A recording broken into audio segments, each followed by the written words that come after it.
Le score. Le score. Je devais créer et comprendre que nous aurions un entretien tête-à-tête. 18h30, 20h sur Radio Nova. Sur Radio Nova. Bon, à mon tour maintenant. On a écouté vos classiques, on va écouter les miens. Avec Charline Roux. Bienvenue dans le score sur Nova. Comme chaque jour, de la musique, de la conversation et de la passion. D'abord parce que j'en ai une vraie pour celle que je reçois. Elle est belle, elle est drôle, elle est intelligente, elle sent bon. Et quand elle rit, il ne peut plus rien nous arriver d'affreux maintenant. Autrice, podcasteuse, animatrice, comédienne, lectrice, non pas compulsive mais exigeante. De passion donc, il est encore question, ce qui n'empêche pas la distribution de taloches quand il se doit. Et force est de constater qu'il se doit souvent. Si j'étais un journaliste homme de plus de 60 ans, je la présenterais comme la touche charme de la dernière. Comme je ne suis pas journaliste, mais lucide et que je tiens à mes chicots, j'annonce l'astre de la dernière. Bonjour Juliette Arnaud. Et bonjour Charline Roux. C'est bizarre, non ? Un peu. Alors par quoi on commence ? Pouf, les sujets sont multiples. C'est Comment on orange, fait ? Je vais commencer par la question rituelle de cette émission. Quelle place prend la musique dans ton quotidien ? Vous avez 3 heures. Allez, c'est parti. Déjà quotidienne. Ouais. J'ai l'impression que c'est devenu aussi un curseur à est-ce que je suis vraiment devenue très vieille ? Est-ce que je suis encore capable d'aimer des choses neuves, jeunes ? Ouais. Qui correspondent pas aux choses qui m'ont faites.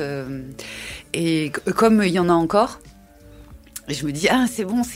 Ouais, ça va. C'est pas encore le repli de... Oui. Non, vraiment, ça n'a rien à voir avec ceci qui est sorti il y a 30 ans. Elle m'a fait ça hier. Ouais.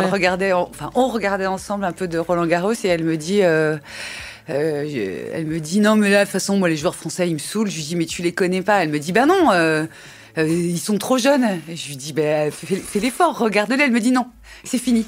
Je ne peux plus aimer. J'ai plus la place. Oui. J'en ai trop aimé, j'ai plus la place.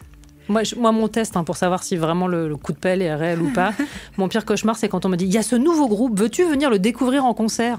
Non. Non, je ne les connais pas. Je ne vais pas aller dans une salle pour les découvrir. C'est terrible, hein. Non, mais alors moi, sur les concerts, j'étais déjà pareil à 20 ans. Moi j'avoue un peu, mais là c'est de pire en pire. Si je connais pas tout le répertoire de A à Z, oubliez-moi quoi. Moi j'ai toujours pensé que les concerts c'était pour chanter très fort en même temps que le chanteur ou la chanteuse. Ouais. C'était pas pour ça ? Si. Moi dans mon monde, oui, mais. Okay. Allez, c'est une fin d'émission. Merci. Non, alors ceci dit, la question sur la musique est pas innocente chez toi parce j'ai l'impression qu'elle est intimement liée à la littérature. Si je ne m'abuse, dans ton 2e roman, Comment écrire à Dieu, il était largement question de musique et de sa fonction. Oui, parce que c'était la musique comme consolation, comme radar, repère, GPS, savoir où est-ce qu'on en est par rapport aux autres, notamment les gens qui écrivent des chansons d'amour, puisque après tout, c'est censé être les gens qui ont la vraie expertise dans le domaine amoureux. Oui. Surtout qu'ils le font en 2:30. Stendhal, il le fait en 400 pages. Pardon. À un moment, il faut être efficace. Efficace ou feignant ? Quel est le... Oui, mais tu vois, si toi, t'étais vraiment très fébrile au moment d'un énorme chagrin, il va falloir quelqu'un réponde vite. Donne une plutôt réponse. Françoise Hardy que Stendhal dans ce genre de situation. Moi, je crois plus à la force de Françoise Hardy. Là, t'as vraiment fort. Et en plus, c'est souvent en lisant des bouquins, alors évidemment contemporains, voire très contemporains, que j'ai découvert de la musique. Par exemple, l'écrivain Nick Hornby. Dès ses premiers romans, il cite toute une chier, voilà. Et puis il n'y a pas de livre de lui où il cite pas des titres. Et moi, il m'a fait découvrir. Donc je me revois aller à la Fnac, puisqu'à l'époque il n'y avait pas Internet, donc voilà. Et je me revois arriver à la Fnac et dire au type qui avait l'air vraiment très sachant, et lui dire, excusez-moi, est-ce que vous connaissez un groupe anglais qui s'appellerait les Smiths ? Non. Oui, évidemment. Et son regard m'a mortifiée vraiment très longtemps. Très bien. Voilà. Alors, pour démarrer, vraiment, c'est au pif que j'ai choisi la première chanson. Non, c'est faux. On écoute M.I.A. avec Bad Girls. Mais bien sûr. Le score sur Radio Nova. M.I.A. sur Nova, Bad Girls, un titre que je soumets immédiatement à Juliette Arnaud, que vous avez entendu s'écrier au moment du lancement. Oui. Donc, oui, voilà. Évidemment, oui. Un titre que je te soumets, non sans te demander, puisque tu dissèques les archétypes, ta définition de la bad girl. Des pentes. Ok, voilà, alors ça a vraiment point, voilà. C'est même pas de à la ligne. Allez, c'est bon. Question l'œuf ou la poule, est-ce que tu dirais que ton goût de la lecture est né de l'écriture ou ta pratique de l'écriture résulte de ton amour de la lecture ? Ah non, sûr. Alors il y a... Non. C'est la lecture d'abord ? Ah oui, et puis par exemple, si on me disait, alors attention, dilemme abominable, tu dois choisir entre... ne plus jamais écrire ou ne plus jamais lire. Ouh là là, mais je n'écris plus jamais. Ouh là là, mais bas les reins. Ah oui. Par contre, voilà l'idée par exemple de devenir aveugle. Alors je sais, tu vas me dire oui, bah tu te mettrais au braille. Oui, mais bon, je suis vieille. Le temps que j'apprenne à lire le braille et que je pour à nouveau pouvoir éprouver du plaisir dans l'exercice de la lecture. Oui, bah non. Non, ça sera affreux. T'as lu tôt et beaucoup ? Oui, très très tôt. Bah j'étais l'aînée, moi.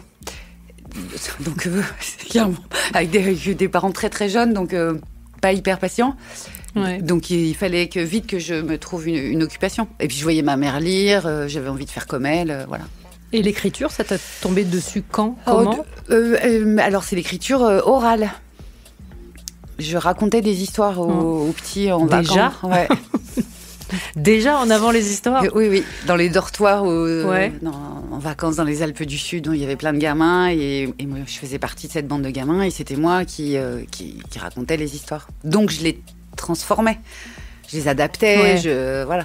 Donc je crois que ça vient de là. Là, de fait, hors écriture pour la dernière, tu écris toujours quotidiennement ou plus du tout ? Non. Ok. T'as publié 3 romans, je le rappelle. Arsène, Comment t'écrire à Dieu, Maintenant comme avant. Toi qui décryptes si bien. Si je te demande un lien entre les héroïnes de tes romans, la belle voisine tout feu tout flamme d'un môme qui la surnomme Arsène, Juliette et Rose qui voit revenir sa mère le jour de ses 18 ans, est-ce que tu arrives à dégager une ligne de force entre les 3 en point commun ? C'est des fragiles. Hein. Ouais. Oui, c'est des fragiles. Tu vois, c'est des fragiles bien cachés sous un appareil. Beaucoup oui, quand t'es fragile et tu sais que t'es fragile, t'as intérêt à déployer beaucoup de bordel autour parce que sinon tu peux. Voilà. On sait ce qui arrive. Oui, c'est l'inverse de femmes puissantes. Ouais, justement, toi, je dévoile rien de tellement privé en disant que ça nous est déjà arrivé de viser sur le concept de la meuf badass, en se disant que ce serait bien que de temps en temps on nous laisse être juste moyenne en fait, sans que ce soit un souci. Oui, moyenne, vulnérable, merdique, avec même des quarts d'heure toxiques. Il n'y a pas de raison, l'égalité passe par là. Voilà, oui. Et que ça ne serait pas automatiquement un personnage acheté à la poubelle pour autant, ou un contre-modèle. Oui, ça manque encore, mais c'est normal. Ça va arriver. Ces récits-là, ils sont en train d'arriver. Moi, je trouve que déjà dans les séries, ça arrive de partout. Ça fait ploc, ploc, ploc, ploc. Il y a des tas de petits personnages, ou parfois des personnages principaux. Là, j'ai vu une mini-série qui est arrivée sur Netflix en 5 épisodes qui s'appelle... Sirens, on dit Sirens, Sirènes. Putain, il y a 2 personnages de sœurs, elles parfaites. Ouais. Elles sont, tu peux pas les caractériser comme ça. C'est des vrais êtres humains, quoi. Mais dans les littératures classiques, il y a des exemples qui sont plus compliqués à les. Oui, parce que c'est écrit par des hommes. Déjà, hein. Donc c'est jamais leur personnage une projection. C'est une projection. Tout à fait. Voilà, au mieux, ils essayent d'y mettre un peu ce qu'ils sont eux. Ouais. Et puis après, il faut attendre qu'il y ait les premières écrivaines qui arrivent. Mais il y en a quand même. Il y en a quand même qui arrivent il y a quelques siècles. Oui. Sens de la transition, pas du tout. Royals de Lord, ce sera juste après la pub. Le score sur Radio Nova. Nova. Lord sur Nova avec Royals et toujours en compagnie de Juliette Arnaud. Est-ce que tu ambitionnes de devenir royale à un moment ou est-ce qu'on dit que c'est pas pour nous ? Je dis nous parce qu'elle dit oui, Lord. C'est pour ça que je le prends vraiment comme un truc collectif. Je sais pas, tu sais, quand j'écoute grâce à toi, Charline, un titre de Kiki Dee qui s'appelle I Got the Music in Me. Ouais. Je dois avoir 2 minutes 45 dans le métro où j'ai l'impression d'être royale. Ouais. Mais c'est déjà pas mal, tu sais. 2,45 sur une journée. Allez, c'est une ambition. Tout à fait. Pour ceux qui auraient vécu longtemps coupés du monde, on te retrouve tous les dimanches à 18h sur Nova dans la dernière parmi tes multiples tâches. Je ne parle évidemment pas de tes collègues. Oh, elle n'a pas dit ça. Mettre à l'honneur ou clouer au pilori des catégories récurrentes de personnages, ceux qui ont un problème avec l'alcool, celles et ceux qui survivent à la fin du monde, ceux qui ont mal à leur énergie masculine, celles qui ne rient pas. Liste non exhaustive. Déjà, est-ce que c'était un titrage hérité de Friends ?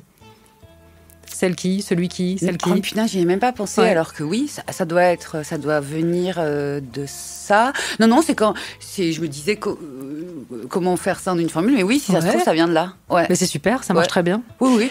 Question rhétorique, puisque la réponse est évidemment oui. Est-il aisé de faire coïncider littérature ou fiction de manière plus générale et actualité ? Bah oui. Et pour reformuler, comment tu t'y prends toi en fait ? C'est malheureux. Qu'est-ce qui t'attrape ? Comment tu... L'intuition mais je pense qu'on a tous, toutes et tous cette intuition, c'est que tout a l'air tout le temps nouveau, changeant, mouvant, ça c'est vrai. Mais nouveau, non, toutes les histoires ont déjà été écrites. C'est jamais qu'un infime décalage. Et la modernité, la contemporanéité, si tu t'enlèves la mini-couche, l'opercule du début, après c'est le même yaourt. Mais alors, de fait, est-ce que la fiction, quand l'actualité te percute, c'est une consolation ou c'est parfois un facteur aggravant ? Non, moi ça. C'est ce que je veux dire. Moi ça me console. Ouais. Oui, ça pourrait être navrant parce que tu me dis c'est répétitif. Oui, mais alors ça voudrait. Tu vois, c'est ça. Alors ça voudrait dire que je serais vraiment super dépressif. Ça serait genre quelqu'un qui regarderait la mer et qui se dirait putain, sur la même vague. Allez, c'est bon. Non, moi ça me fait l'effet. Je suis cette personne à la plage. Ça me rassure comme la mer justement. Comme cette chose qui revient éternellement. Moi, ça me fait plutôt du bien. Ouais. Plutôt, ça me rassure. Ce qui est très fascinant quand on écoute tes chroniques, c'est que très souvent, on va pas se mentir, dans la littérature comme dans certaines fictions, l'issue de ces personnages à problématiques est jamais d'une gaieté folle. Non. Et qu'en fait, en écoutant, on se dit, alors là, ça c'est en train de revenir dans l'actu, et en même temps, personne n'apprend sa leçon d'avant. Peu. Ouais. Peut-être que on apprend peu, peut-être qu'on digère peu, peut-être aussi que les systèmes économiques et politiques qui font tout pour qu'on digère pas très bien. Ouais. Puis si on nous a mal appris l'histoire et on nous a pas très bien appris l'histoire. L'histoire comme la littérature marche pour.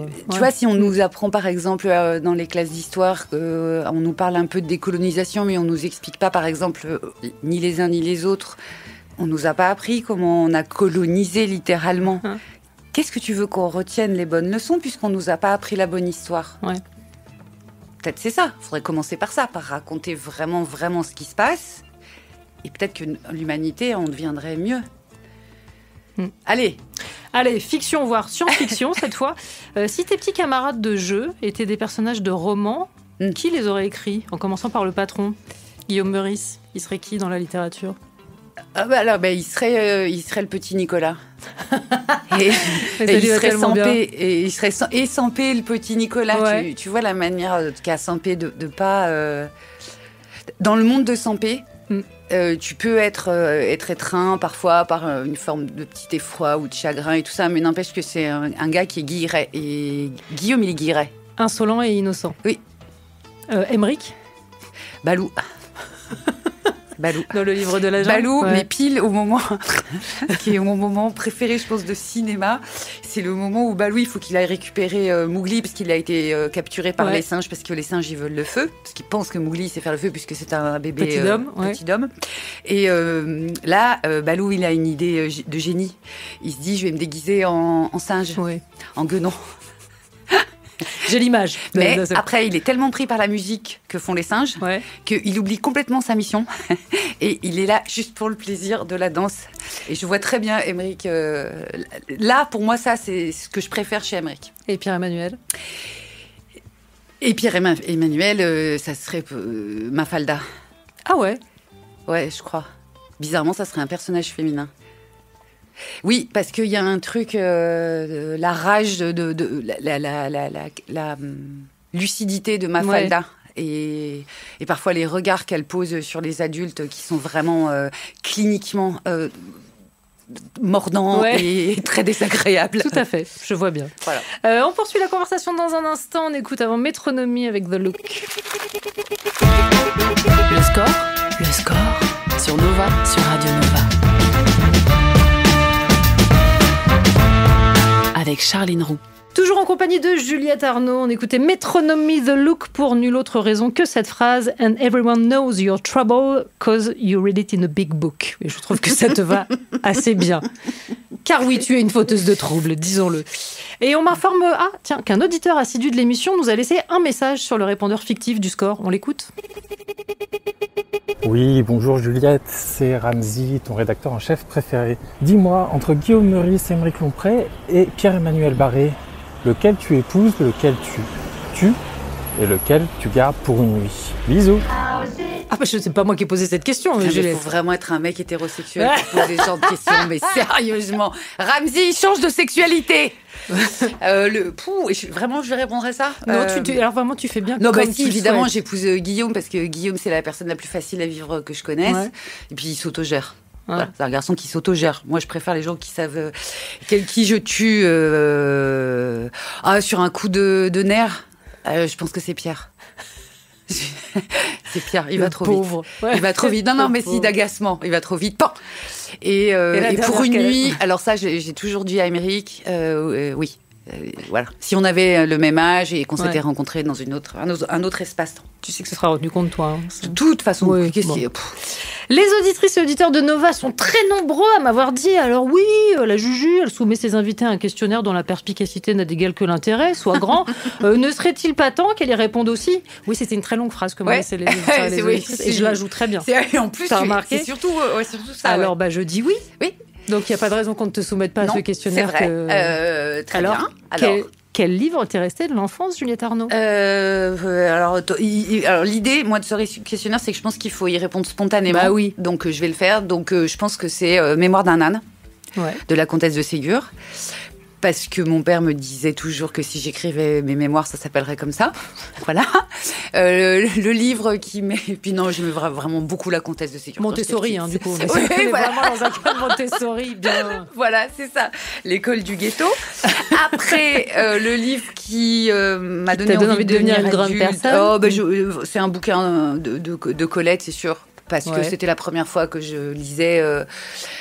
une nana qui parlait des joies de la sensualité et du sexe et de la bouffe et tous les plaisirs du corps et que je savais très bien que tant que je serais pas adulte, je pourrais pas, parce que ma mère était assise sur ma tête, donc je pourrais pas le faire. Et donc j'avais vraiment Montessori, c'est écrit dans les préceptes de Montessori. Voilà. Et donc je savais qu'il fallait que je sois une grande personne, et donc voilà. Et quel livre te fait rire? Je trouve que c'est presque la catégorie la plus difficile de ce questionnaire. C'est ce que tout le monde... Rire à voix haute quand tu lis un livre. Oui, sauf que moi, j'ai vu ma mère sangloter en lisant des bouquins. Ouais. Donc après, je les ai lus. Et comme elle, moi, quand je lis John Irving, par exemple, L'épopée du buveur d'eau, il y a une descente à ski de 2 mecs un peu bourrés qui n'ont jamais skié. Je défie qui que ce soit de lire les 4 pages de cette descente à ski sans prendre un fou rire où tu sanglotes. Nick Hornby m'a fait prendre des fous rires aux larmes dans About a Boy. Il y a un moment où le gamin il jette un morceau de pain dur sur un canard, mais le pain il était vraiment trop dur. Ou le canard il est vraiment trop vieux, le canard meurt. J'étais dans le métro et les gens ils pensaient que j'étais malade. Je pleurais. Bon. Questionnaire rempli facilement. Mais oui, on sent que vraiment l'autrice, ça va quoi. Mais allez, bon. Alors, au-delà de toutes ces capacités et surcapacités en littérature, tu es aussi une très bonne intervieweuse, démonstration faite dans la dernière, mais aussi dans le podcast La Fabrique, que tu pilotes avec Ramzy Assadi, enfin jusqu'à cette question fâcheuse il y a quelques instants. S'y sont livrés Faiza Again, Michael Youn, Olivier Dax de Dax Riders, Sandrine Deloffre, la comédienne Céline Groussard, entre autres. Comment est-ce qu'il est né, ce podcast? De quelle envie? Alors c'est parce que Ramzy et moi on passait notre temps à se demander toutes ces années où on a bossé ensemble en inter, on se posait la question de la légitimité tout le temps, de pourquoi est-ce qu'il y a des comme on croit pas au génie ou au talent inné, ni l'un ni l'autre déjà.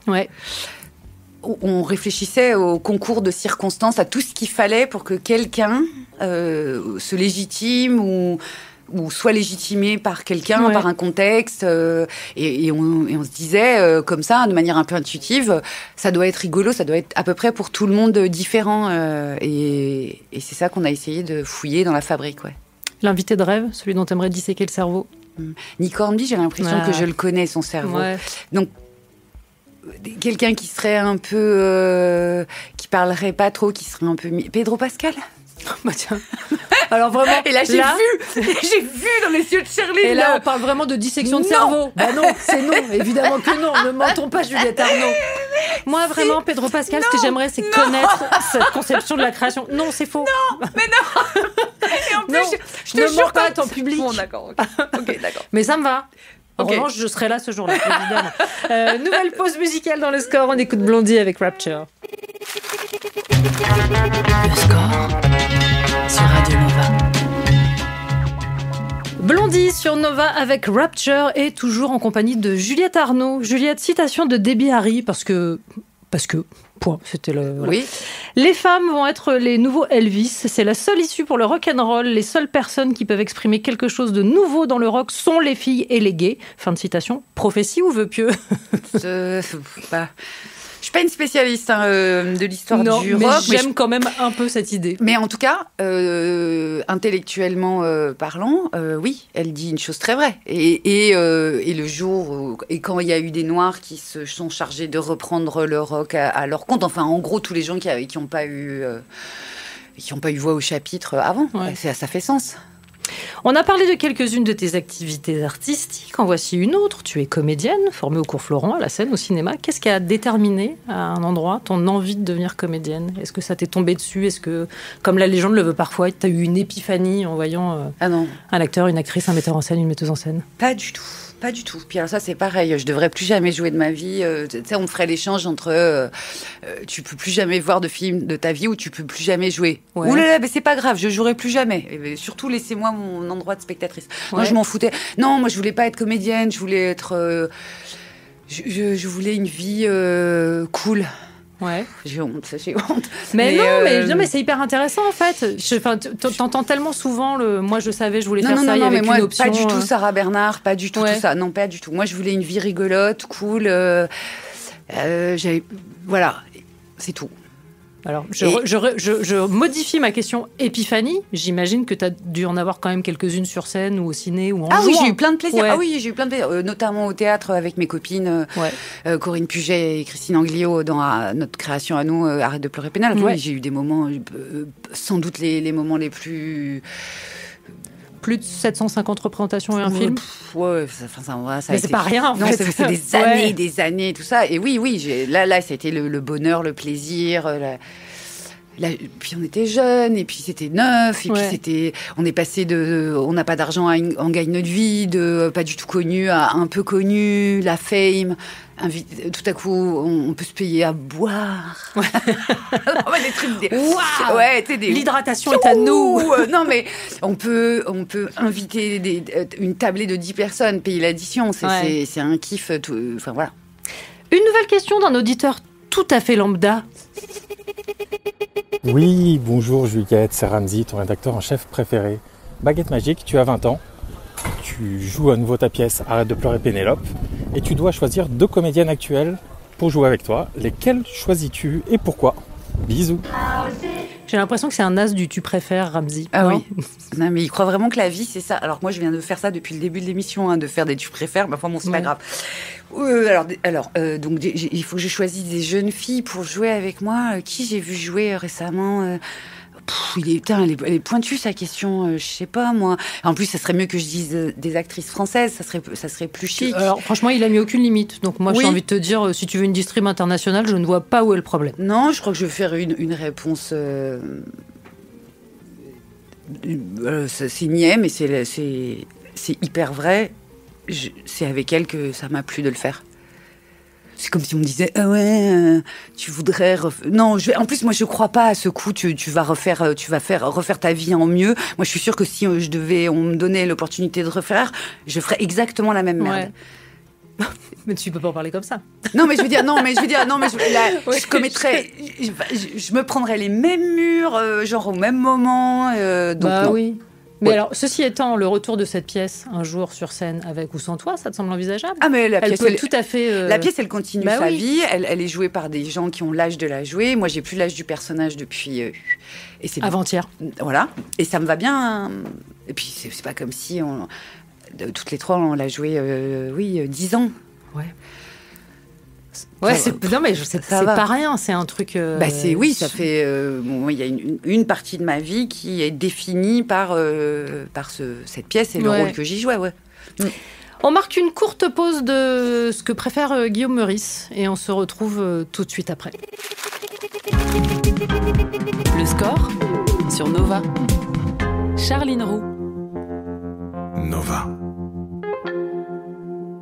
Toujours en compagnie de Juliette Arnaud, et qui est Juju, la Juju, The Juju, je crois qu'on dit même à l'international. Je voulais te faire écouter un petit extrait. Ladies and gentlemen, the queen of Sin City, Miss Deborah Vance, y'all. You guys are going to have a fabulous time. 2,500 shows. What do you have to say? Well, I'll tell you what I have to say. Eat your heart out, Celine. Your touch is all it takes, baby, to start defying me. Pentatonics? Did you know about this? Marty wants to cut my dates. He said he needs to appeal to a younger crowd. You need to do something about this, Jimmy. Damien, need you to go to the computer store. Elle, c'est Deborah Vance, une légendaire comédienne de Las Vegas en voie de remplacement. Et donc, on lui adjoint les services d'Ava, une jeune autrice en pénitence. Les deux n'ont rien pour s'entendre. Et pourtant, ça donne Hacks, une série absolument merveilleuse, avec les non moins merveilleuses Jean Smart et Anna Einbinder.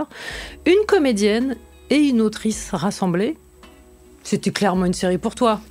Alors, je l'ai découverte grâce à toi, parce que je l'avais vue passer, mais si tu n'avais pas insisté puissamment en me disant si, eh bien je l'aurais pas regardé. Et punaise, oui, ça faisait très longtemps que je m'étais pas senti l'équivalent d'un bain chaud en hiver, quoi. Ouais.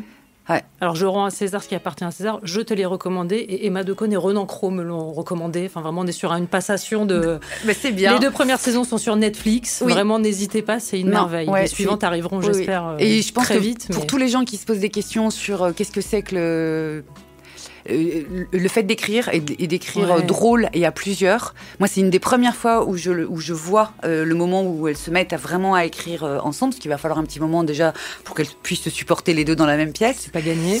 Et c'est passionnant à cet endroit et à plein d'autres endroits. Et c'est encore aujourd'hui pas si fréquent, 2 héroïnes qui ne sont déterminées que parce qu'il les meut et par leur activité commune, en fait. Rien autour n'a vraiment d'importance. Non, c'est vraiment très accessoire. Et puis, c'est 2 obsessionnels. Et pas toujours aimables. Non. Pas très bien élevées, pas avec des qualités de cœur très évidentes. Elles sont assez à gifler, les 2, chacune dans un domaine bien particulier. Bien et puis, en plus... et puis moi, j'ai chougné, quoi. Ah bah oui, j'ai eu la gorge très très serrée, j'avais envie de rentrer dans mon ordinateur physiquement, tout ça quoi. Ouais. Quelle place est-ce que ce genre de fiction ça a pris dans ta vie, toi qui es grande lectrice? T'arrives à faire cohabiter tout ça hyper facilement? Non, ça mange les séries, oui. L'accès comme ça hyper facilité avec un écran, il est là, et puis en plus moi je suis de plus en plus casanière, donc c'est tentant l'ordinateur par rapport à la salle de cinéma, et je m'en veux un peu de ça. Je m'en veux. Là, lundi, je suis allée voir une expo. Et ben, ça m'a fait un bien de fou, et je vois bien que ça fait pas circuler les mêmes canaux dans ma tête. Ouais. Donc je me suis dit, Juju, maintenant, attention, hein. T'arrêtes d'être que enfermé dans ta chambre. Non, mais je te pose aussi la question parce que je note que les héros et héroïnes de fiction, que ce soit de films ou de séries, rentrent dans tes chroniques au même titre que les héros et héroïnes de littérature. Alors, mais ça, parce que je pense qu'il y a un truc qui est très peu démocratique avec la littérature. Ouais. Que c'est vraiment un truc qu'a mangé la bourgeoisie. Elle a décidé, ça c'est à moi. C'est dégueulasse.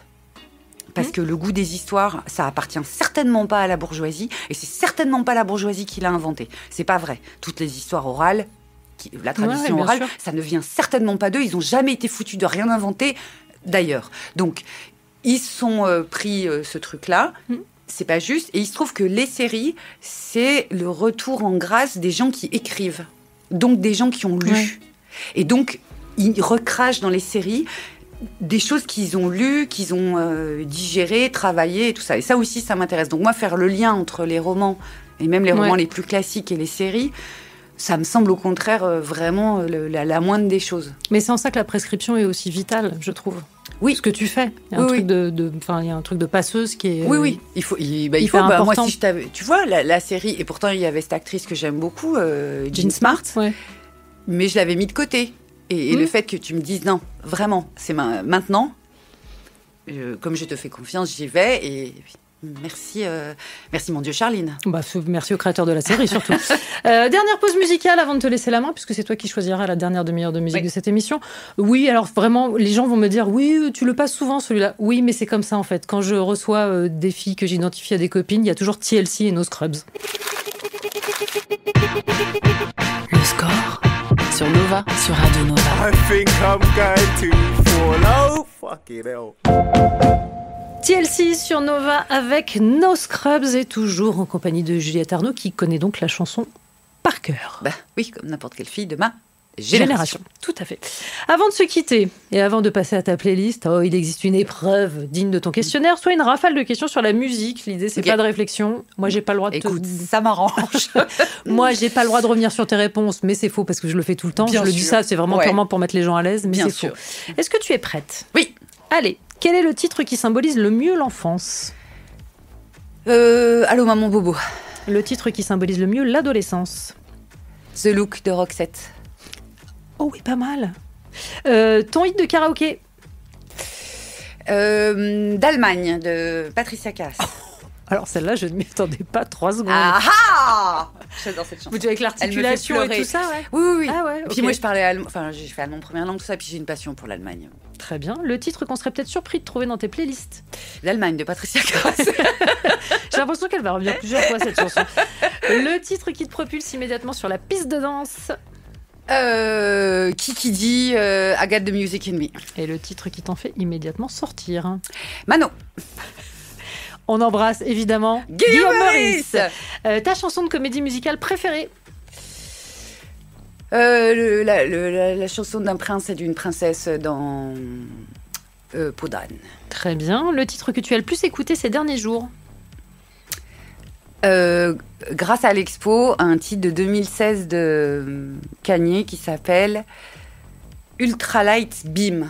Ok. Tu m'accordes aussi le fait de pouvoir dire que cette personne est un gros une con. redoutable crotte de nez.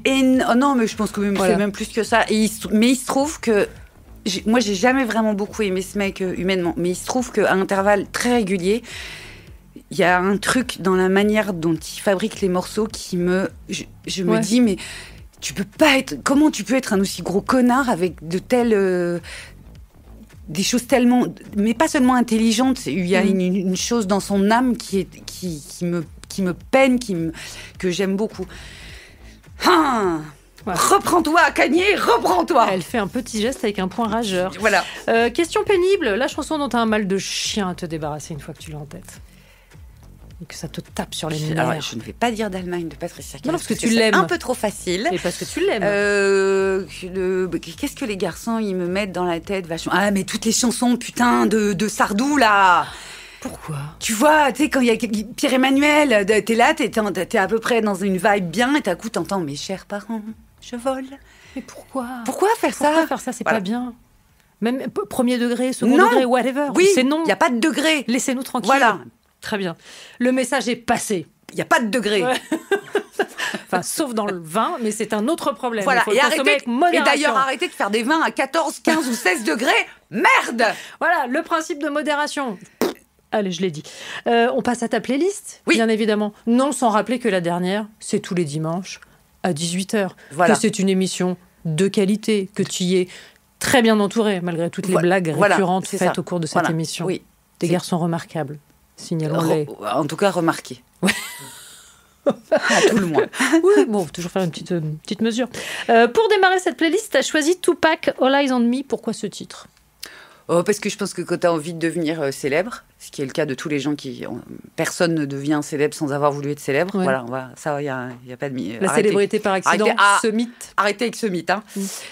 Cette chanson-là, elle te... Voilà, tu te dis, ouais, après tout, comme Tupac, All Eyes on Me. Le score sur Radio Nova. Bronski-Beat pour clore le score dédié à Juliette Arnaud. Merci mille fois d'être passée par ce studio. Non, c'est moi, merci, vraiment, j'insiste. Non, c'est moi, merci. Même moi. C'est plutôt moi en même temps. Je pense que Pedro Pascal et merci, c'est moi. Ok, bon allez, vas-y, c'est toi. T'as prononcé le sésame. Il est 20h, il est grand temps de retrouver David Blo et le Nova Club.